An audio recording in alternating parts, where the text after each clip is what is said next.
पुण्यातील बोबदेवमध्ये बलात्कार प्रकरणातील संशयित आरोपींचं सीसीटीव्ही समोर आलंय। पुणे पोलिसांची 14 पथकं या आरोपींचा शोध घेत आहेत। पुण्यातील बोबदेवमध्ये तरुणीवर तिघांनी सामूहिक बलात्कार केला आणि या 3 आरोपींचं हे सीसीटीव्ही फुटेज सध्या आपण बघतोय। हेच 3 नराधम आहेत ज्यांना सध्या शोधलं जातंय। पोलिसांकडून 14 पथकं तैनात केलीत त्यांचा शोध घ्यायला।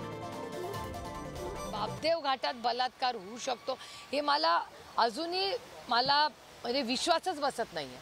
ते ज्या बापदेव घाटात आपण सगळेच जातो येतो दिवस रात्र, आपल्या पुण्यामध्ये आपल्या बापदेव घाटात एवढी घटना व्हावी हा दिवस आपल्यावर आलाय हे दुर्दैव आहे।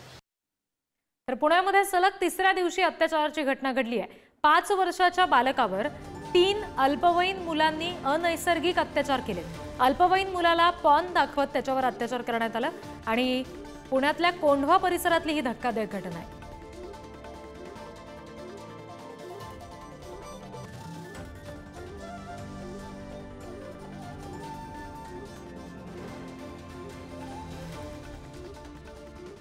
तर एकंदरीत पुण्यामध्ये कायदा सुव्यवस्थेचा प्रश्न आता ऐरणीवर येतोय। 7 महिन्यात 265 अत्याचाराच्या घटना घडल्यात। पुण्यामध्ये महिलांमध्ये असुरक्षिततेची भावना आहे आणि जवळपास 450 विनयभंगाच्या गुन्ह्यांची नोंद झालेली आहे। महाराष्ट्राची सांस्कृतिक राजधानी, शिक्षणाचं माहेरघर असलेल्या पुण्यामध्ये महिला मात्र असुरक्षित आहेत असं चित्र दिसतंय। आणखी काही तपशील याबाबतचे आपण बघूयात। ऑगस्टमध्ये 37 अत्याचाराच्या घटना घडल्यात तर 60 विनयभंगाच्या घटना घडलेल्या आहेत।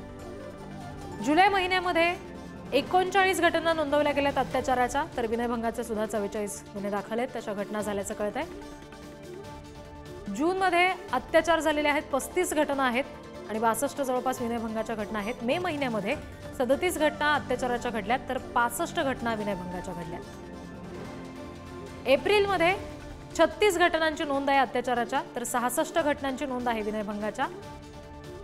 मार्चमध्ये 39 घटना नोंदवल्या गेल्यात अत्याचाराच्या आणि विनयभंगाच्या 85 घटना नोंदवल्या गेल्या। फेब्रुवारी महिन्यामध्ये अत्याचाराच्या 42 तर विनयभंगाच्या 68 घटनांची नोंद झालेली आहे।